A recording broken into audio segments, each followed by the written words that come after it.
अस्सलाम वालेकुम स्टूडेंट्स। आज हमने ऑडिटिंग का क्वेश्चन करना है, what are the nature of auditing. Last time हमने इसकी डेफिनेशंस, इंट्रोडक्शन और कैरेक्टरिस्टिक्स पढ़ी थी। आज इसकी नेचर के बारे में पढ़ेंगे कि ये क्या होती है और इसकी नवीयत जानेंगे कि किस काम के लिए होती है। अच्छा, तो हमने लास्ट टाइम जो कैरेक्टरिस्टिक्स पढ़ी थी उसमें ना ये दो हमारी हेडिंग्स रह गई थी, एक लीगल फॉर्म और एक स्पेसिफिक पीरियड। तो आज हम ज़रा इसको भी डिस्कस कर लेते हैं। सबसे पहले है लीगल फॉर्म में, audit can product business assets and the rights of owners. The legal form में different from business to business but audit is quickly beneficial for all the forms of business concern. मतलब कि ये legally तौर पे की जाती है। इसमें हम ये कह सकते हैं कि सारे रूल्स एंड रेगुलेशंस जो हैं वो एसेट्स के बिहाफ पे ओनर के राइट पे होते हैं। ओनर का राइट कैसे होता है, वो लीगली जो है वो बिज़नेस करके उसको अपने नाम पे जो है वो मेंटेन करता है, जिस भी नाम से उसने बनाना है।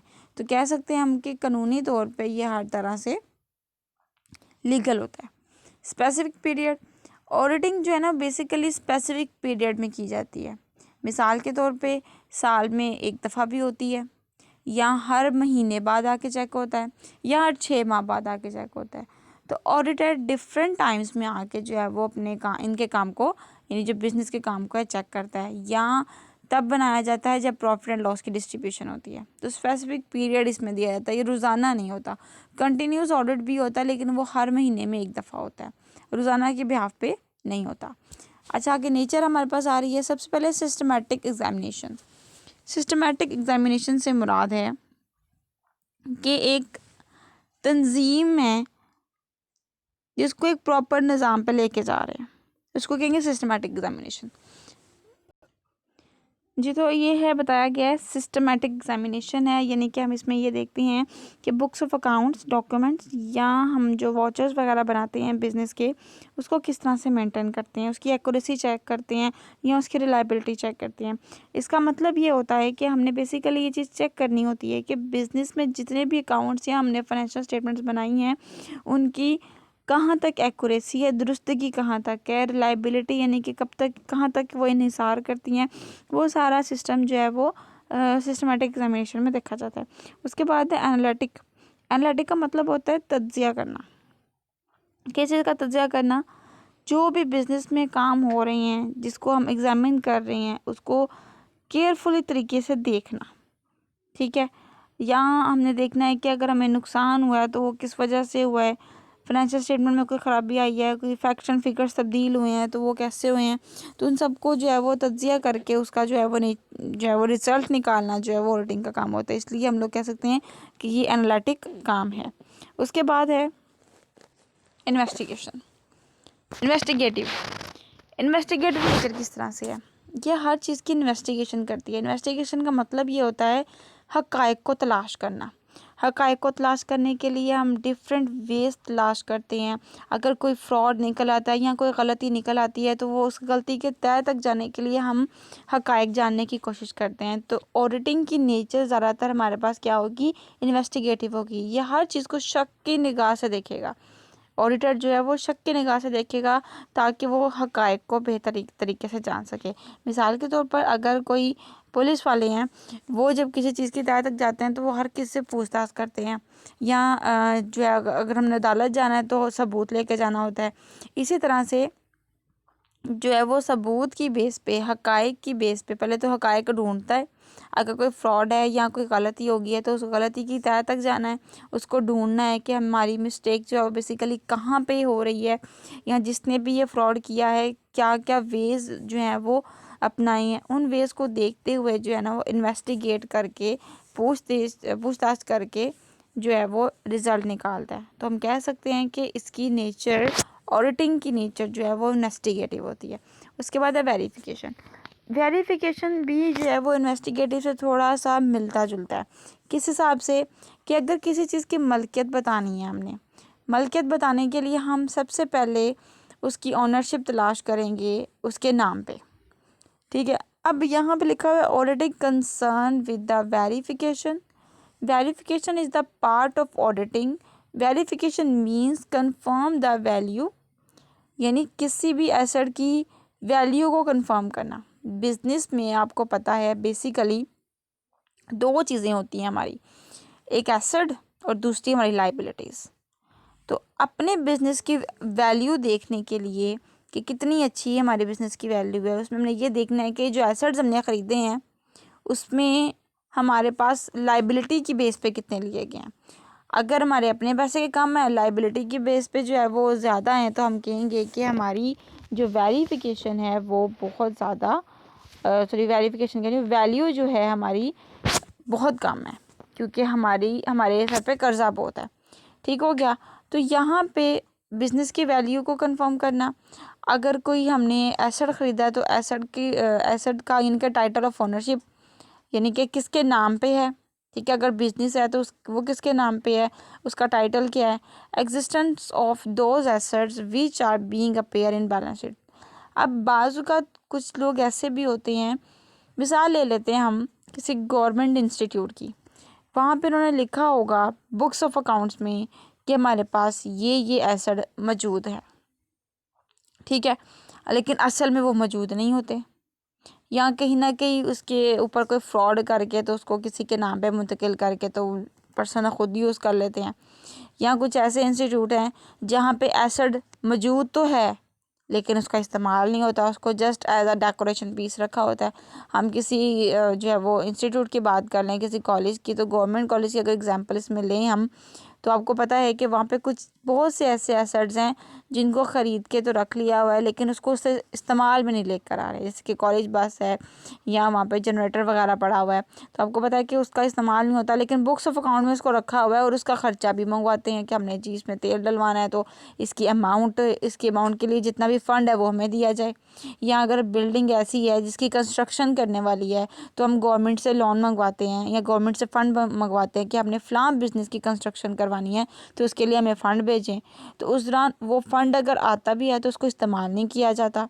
ठीक है, उसको जो है वो फ्रॉड करके तो खुद भी लोग रख लेते हैं, पैसे को खुद खा जाते हैं, तो बैलेंस शीट में अपेयर कर लेते हैं कि हमने इसका काम कर दिया हुआ है। यानी बहुत सी चीज़ें इस तरह से होती हैं बिजनेसेस में कि उसको बुक्स ऑफ अकाउंट में लिखा होता है लेकिन उसका कोई काम किया नहीं होता, और बुक्स ऑफ अकाउंट में लिखने के बाद जो है वो उसको परखते हैं कि हाँ इसने ये काम इसमें किया हुआ या नहीं किया हुआ। तो यहाँ पे जो है एक फ्रॉड बनता है। ठीक है, तो इस फ्रॉड से बचने के लिए हम ऑडिटर को हायर करते हैं। वो जाके क्या करेगा, पहले तो रियल एग्जिस्टेंस ऑफ एसेट को देखेगा और बाद में उसको बैलेंस शीट के एसेट यानी कि बैलेंस शीट से कंपेयर करेगा कि जो बैलेंस शीट में एसेट लिखे हुए हैं क्या वो वहाँ पे मौजूद हैं या नहीं है, और जिसने वो एसेट ख़रीदे हैं या जिसके नाम पे एसेट ख़रीदे गए हैं उसकी टाइटल या उसका ओनरशिप जो है वो इसमें बयान किया जाएगा, वो सब कुछ इसमें लिखा जाएगा। उसके बाद है रिव्यूइंग एस्पेक्ट्स। कुछ ऐसे पहलू होते हैं जिनको दोबारा से रिव्यू करना होता है, दोबारा से देखना होता है। One another aspect of auditing is to the review the financial statements to ensure the accuracy of accounting records, which is helpful to express the independent opinion. यानी कि बहुत से ऐसे एस्पेक्ट्स आ जाते हैं, बहुत से ऐसे पहलू आ जाते हैं जिनको फाइनेंशियल स्टेटमेंट में दोबारा देखा जाता है और बाद में उसकी एक्यूरेसी को इंश्योर करने के लिए अकाउंटिंग रिकॉर्ड को दोबारा चेक किया जाता है, जो कि बहुत हेल्पफुल होता है हमारे लिए, उस हेल्प करने के लिए किस चीज़ की एक्सप्रेस करने के लिए इंडिपेंडेंट ओपिनियन। अगर एक ऑडिटर है उसने अपनी एक राय जाहिर करनी है किसी भी सिस्टम को देखने के लिए, तो वो अपनी राय को किस तरह से जाहिर करेगा जब तक उसके पास अकाउंटिंग रिकॉर्ड सही तरह से मौजूद नहीं होंगे। इसके एग्जांपल हम ये ले लेते हैं कि अगर कोई टीचर किसी स्टूडेंट्स को काम देती है कि आपने ये काम करके आना है, तो मैं फिर आपको चेक करके बताऊंगी कि आपने क्या मिस्टेक की है। अब जब तक वो कम करके नहीं दिखाएगा हमें कैसे पता चलेगा। तो इसका मतलब ये है कि जब तक ऑडिटर के आगे सारे के सारे अकाउंटिंग रिकॉर्ड्स और वेरिफिकेशन उनकी या उनके वॉचर्स नहीं रखे जाएंगे तब तक ऑडिटर अपनी कोई भी ओपिनियन या कोई भी राय नहीं दे सकता। जैसे कि मैं अगर अक्सर आपका काम जब चेक करती हूँ तो कोई मिस्टेक निकल आती है तो मैं कहती हूँ बच्चा इसको यहाँ से सही करो, आपने यहाँ से गलत किया है। तो आपने वो किया, मैंने चेक किया तो मुझे पता लगा कि यहाँ पे गलती है, फिर मैंने आपको राय दी कि आपकी ये गलती यहाँ पे, इसको कैसे सही करना है। इस तरह से ऑडिटर जो है वो भी जाके देखेगा अकाउंटिंग रिकॉर्ड्स को, जहाँ पे गलत होंगे या कोई फ्रॉड होगा या कोई एरर किया होगा तो उसको आसानी से क्लियर कट कर लिया जाएगा। किसकी बेस पर? ओपिनियंस की बेस पर और अकाउंटिंग रिकॉर्ड्स की बेस पर। उसके बाद है comparing. Auditor is concern with the comparing entries with watchers. Entries को वॉचर से कंपेयर किया जाता है, ठीक है। मतलब कि यहाँ पे कहा जाता है कि जी अगर कोई भी आके चेक करता है कि भी इतना पैसा ये कहाँ कहाँ खर्च हुआ है, तो हम डिटेल बताएंगे जी हमने फ़लाँ चीज़ जो है वो बिज़नेस की ख़रीदी। वो कहेंगे जहाँ से बिज़नेस की चीज़ ख़रीदी है ना वो वोचर लेकर आओ, क्या वहीं से लिए या नहीं, ठीक है। या हम लोग ये बात कर लेते हैं, हम कोई भी चीज़ अगर लेकर आते हैं, आपकी मम्मा ही आपसे पूछ लेती हैं कि आपने पैसे कहाँ खर्च किए, तो आप डिटेल बताना शुरू करोगे कि मैंने पैसे फ़लाँ जगह पे खर्च किए। तो डिटेल जब आप बताओगे तो आपसे पूछा जाएगा कि वो चीज़ें कहाँ हैं, वो चीज़ें ला के दिखाओ या वो रसीदें ला के दिखाओ, ठीक है। रसीदें हमारे पास सबूत होते हैं। जैसे कि आप लोग अगर अपनी फ़ीस वगैरह दे रहे हो तो उसमें आपको पता है कि आपके वाचर्स जो हैं या आपकी जो रसीद है, जो इनवॉइस है, वो लाजमी जो है वो आप जो है वो शो ऑफ करोगे तो तभी जो है वो सबूत सामने आएगा कि जी आपने फीचर्स दी हुई हैं। तो यहाँ पे मुराद ये है कि हमने जितनी भी एंट्रीज करनी है उन सब को वॉचर्स के साथ कंपेयर करना है, ठीक हो गया। Watching is the essence of auditing, so comparing the functions of the auditing is the major part of auditing, ठीक है। तो यहाँ पर इसका सबसे मेजर पार्ट ये है कि कंपेयरिंग नेचर की है, एंट्रीज को वोचर से कंपेयर करती है तभी जाके एक्यूरेट रिजल्ट बताती है। उसके बाद है क्रिटिकल नेचर। क्रिटिकल से मुराद होता है तनकीद करना। ऑडिटिंग की नेचर क्रिटिकल है। क्यों क्रिटिकल है? क्योंकि उसके माइंड में अकाउंटिंग पॉलिसीज़ और जितने भी प्रेस्क्राइब्ड लॉ हैं वो बयान होते हैं, ठीक है। वो सारी चीज़ें लिखी होती हैं। अगर चीज़ उसके मुताबिक नहीं होगी तो ऑब्वियसली ऑडिटर ने जो है वो क्रिटिसाइज़ ही करना है किसी न किसी बात पे।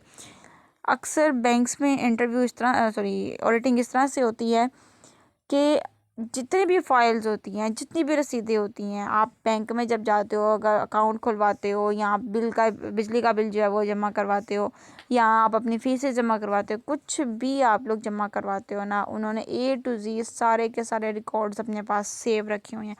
10 साल के हों, चाहे वो 5 साल के हों, चाहे वो 15 साल के हों, जितने मर्जी पुराने होंगे ना, आप वो वहाँ पे पड़े होंगे। वो क्यों होंगे? क्योंकि वो सारा का सारा सबूत अपने पास रखते हैं। अब अक्सर ये होता है कि ऑडिटर जब बैंक में आते हैं ऑडिट करने तो वो 10 साल पुरानी फाइल्स भी निकलवा के देख लेते हैं कि इस बंदे का अकाउंट्स ना दिखाएं, इसने कैसे मेंटेन किया हुआ है, इसमें क्या मिस्टेक है।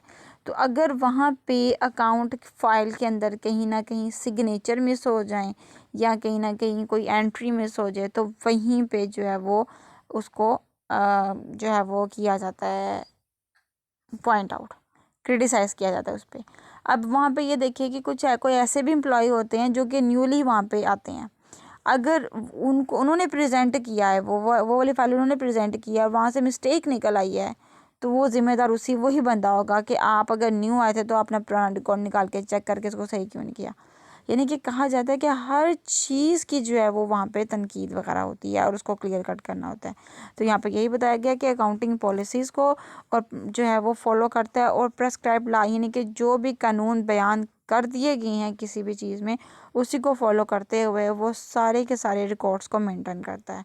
So this is the another picture of the nature of audit के ये हमेशा क्रिटिकल नेचर का होता है कि कोई भी चीज़ जो है वो इसकी जो है वो विदाउट रूल्स नहीं होती। छोटी से छोटी चीज़ भी जो है वो देखी जाती है। हत्ता कि यहाँ तक भी देखा जाता है कि वहाँ के जो एम्प्लॉयज़ हैं उन्होंने जो ड्रेसिंग की हुई है, ड्रेसिंग में उन्होंने अपने बाजुओं के कफ तो फोल्ड नहीं किए हुए या बटन्स तो नहीं ओपन, इस तक के ऊपर भी जो है वो तनकीद की जाती है और उस एम्प्लॉय के ऊपर ऑब्जेक्शन किया जाता है। तो कहा जा सकता है कि ऑडिटिंग जो है वो क्रिटिकल नेचर की है। उसके बाद नेक्स्ट हमारे पास है रिपोर्टिंग। रिपोर्टिंग का मतलब ये होता है कि ऑडिटर ने जो भी काम किया है वो शेयर होल्डर्स को जाकर रिपोर्ट देना। यानी कि जैसे कि अब आप लोग का पेपर करते हो तो आप लोगों का पेपर हम चेक करते हैं, चेक करने के बाद हम आपकी जो रिपोर्ट होती है आपके पेरेंट्स को दिखाते हैं। पेरेंट्स को क्यों दिखाते हैं?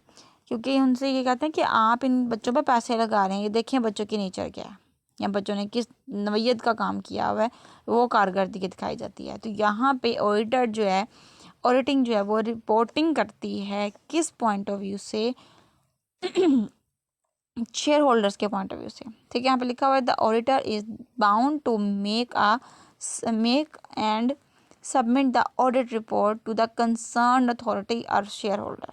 ठीक है, तो यानी कि वो रिपोर्ट उस अथॉरिटी को देती है जिस अथॉरिटी ने ऑडिटर हायर किया होगा, या शेयर होल्डर्स को देगी कि जिस चीज़ को आपने चेक करने के लिए कहा था, मैंने इस चीज़ को चेक किया, ये रिजल्ट निकला, अभी आप देख लें। Audit report is the picture of record which is the maintain by the account department. यानी कि यहाँ पे अकाउंट डिपार्टमेंट की एक सूरत हाल बयान हो रही होती है, बता रहा होता है, वो सारी रिपोर्टिंग बता रही होती है, और कि अकाउंटिंग कैसे जो है वो अकाउंटेंट ने कैसे काम को डिस्ट्रीब्यूट किया। यहाँ पे ये कह सकते हैं कि अकाउंटेंट जो होता है ना, वो एक अंडर रह के काम कर रहा होता है। ठीक है, वो किसी के अंडर काम कर रहा होता है, लेकिन ऑडिटर जो है वो आज़ाद पर्सन होता है और वो ऑडिटर के भी अंडर होता है। अगर कोई ना कोई मिस्टेक अकाउंट डिपार्टमेंट में से निकल आएगी तो आप ये कह सकते हैं कि ऑडिटर को वो जवाबदेह होगा। फिर ऑडिटर जाने या शेयर होल्डर जाने, वो फिर अगर कोई ना कोई रिपोर्ट गलत होगी तो फिर अकाउंटेंट डिपार्टमेंट जो है वो इसके ऊपर इफेक्ट होगा। उसके बाद है प्रॉपर एविडेंस। हर चीज़ का प्रॉपर जो है वो सबूत होता है, मुकम्मल सबूत होता है। किस तरह से, जब आपने ट्रांजैक्शन देखी, आपने एंट्रीज देखी, आपने कहा भी इसकी जो है वो डॉक्यूमेंट्स लेकर आए कहाँ पे इसकी ट्रांजैक्शन है। जब वो ट्रांजैक्शन देखेंगे, उसका प्रॉपर सबूत देखेंगे, प्रॉपर सबूत देखने के बाद उसको कंपेयर करेंगे फाइनेंशियल स्टेटमेंट्स में। जब फाइनेंशियल स्टेटमेंट के साथ वो कंपेयर होगा तो आपको एक्यूरेसी जो है वो एग्जैक्ट नज़र आ जाएगी।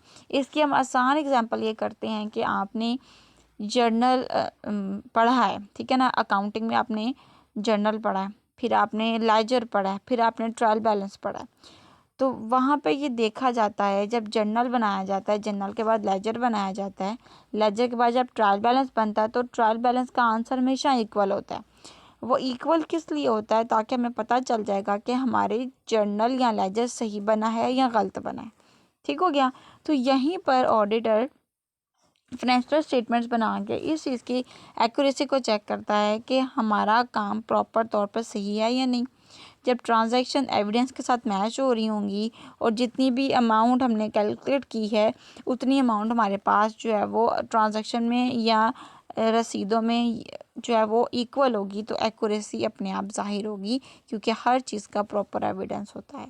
हत्ता कि चाय तक भी पी होती है ना, तो चाय तक की भी जो है रिपोर्ट हमने पेश करनी होती है कि ये हमने 10 रुपये या 20 रुपये फ़लाँ जगह पे लगाए हैं, तो ये उसकी रसीद है। एक एक चीज़ की रसीद जो है वहाँ पे दी जाती है। उसके बाद टेस्टिंग।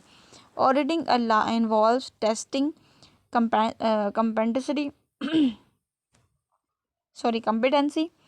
ठीक है, कम्पिटेंसी है इसमें, रिलायबिलिटी है, adequacy of evidence in the support of the monetary transaction of the business concern. It is the process of testing waiting with evidence. अब इस बात का मतलब ये कि ऑडिटिंग इन्वॉल्व है हर चीज़ को परखने में, रिलायबिलिटी देखने में। रिलायबिलिटी से मुराद ये होगा या कम्पिटेंसी से मुराद ये होगा कि हमारे पास कितनी काबिलियत है, या कितना हमने मुकम्मल काम किया है, या कितना हमारा काम बिल्कुल सही है। एडिक्वेसी से हम ये कह सकते हैं कि हमारे पास काम करने की जो मौज़ियत है या हमारे पास जो काम करने की सलाहियत है वो कितने काबिल है, यानी कितनी सही हालत में हमने काम किया है। उन सबको सबूत के साथ पेश किया जाता है in the support of monetary transaction. Monetary transaction से मुराद क्या होता है कि हमारे पास जो पैसे की जितनी भी ट्रांजैक्शन हुई हैं बिज़नेस की, वो कौन कौन से हुई हैं। ये सारा प्रोसेस जो है वो टेस्टिंग के बेस पर होता है, और टेस्टिंग होती है एविडेंस के बेस पे, सबूत की बेस पे। ठीक है, तो बच्चों आप लोगों ने ये क्वेश्चन कर लेना है। ठीक है, जिसकी चीज़ की समझना है वो मुझसे पूछ लीजिएगा। अपना बहुत ज़्यादा ख्याल रखिएगा। अल्लाह हाफ़िज़।